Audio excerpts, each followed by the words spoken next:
guys, welcome to October and another beautiful Phaser Friday in the fall. Now, it's safe to say that it's been a minute since I made some content, so I thank you all for your patience when I have these months where making content just really doesn't fit into my life. However, I want to get back into it, and an easy topic for me to dive into, and hopefully something that a lot of you would really sink your teeth into, is just a basic intro to phasers. I was like thumbing through my videos and realized that I did an intro to recipes about a year ago, but I never did an intro to phasers. So something that'll really break it down into its fundamental building blocks. And sometimes, even if you've made phasers before, those fundamental blocks will help strengthen where you're at. But also for those of you who are like, man, I'm actually new to phasers, this could be just the video for you. So without further ado, let's talk about a little intro to phasers.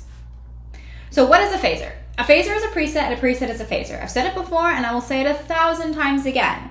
All of these phasers here are just 2-step or more presets, whereas a preset, right, if I'm looking at my dimmer, color, gobo, whatever, they only have 1 step. They send the lights to a static value. So when I send my spots to open, I'm sending them to just open. They can't move because they're told to do one thing. When I send them to the center preset, they're going to that center preset. They don't have anywhere else to go, and so that's what we call a static preset.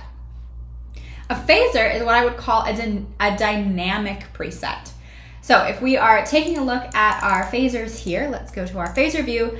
And I'm just working here in the demo show file, so you can find this in any console, in any desk. Just pop on over to the backup menu, go to load show, and you're going to toggle from shows to backup shows to demo shows. So within demo shows, you will always find these 3 show files here. So if you're following along, hop on over to the demo shows folder and you can follow along with all of the tools that I have on my screen as well. All right, now back into phasers. So when I take my spots gridded group here and I put my lights at full, I've created the first step of a phaser whether I like it or not. This is just how the desk works. I've created that first step, and where do I go from here?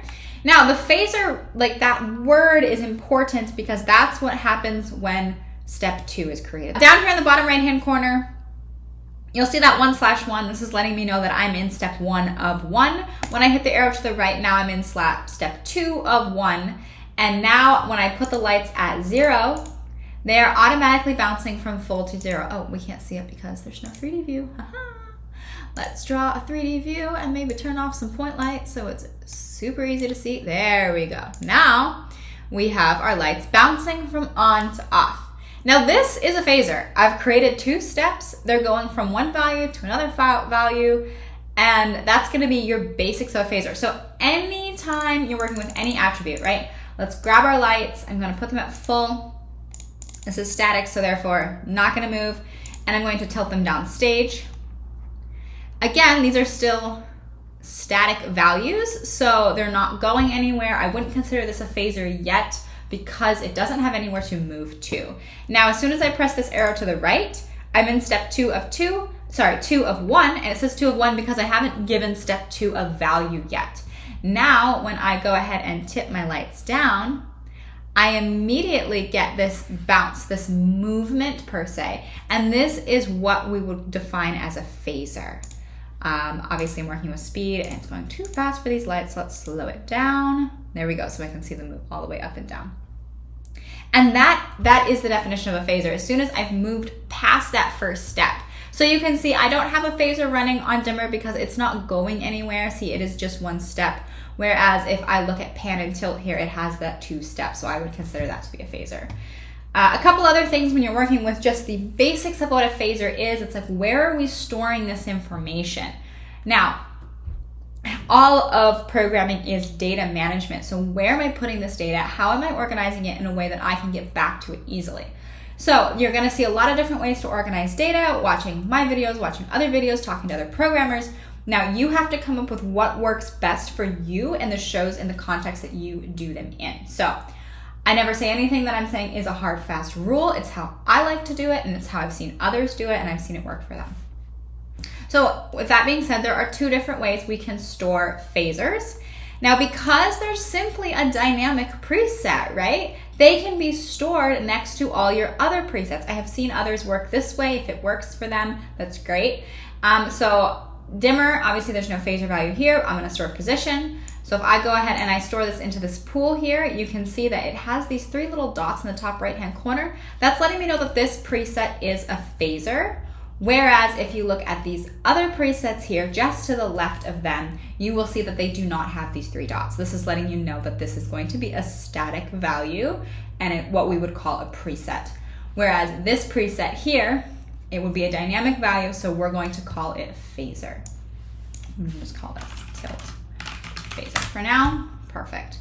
So I can toggle between the static value here. You can see down in the bottom right-hand corner, I'm in step 1 of 1. When I click on the tilt phasor, now I'm in step 1 of 2, letting me know that I am running a phasor itself. Now, the other way that we can store phasors is going to be within an all pool. So if I am in my desk and I go to my presets tab, I can see that there are 5 different all preset pools. Now, these have already been renamed. So in a new show file, you would see this say all 1, all 2, all 3, and then 4 and 5.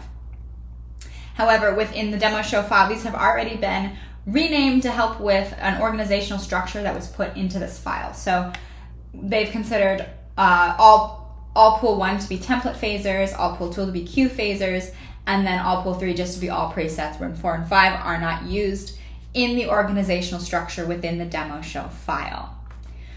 So if I was making this for a queue according to the structure of this file, I would then take this phasor that I have stored and I would store it right here into this all preset.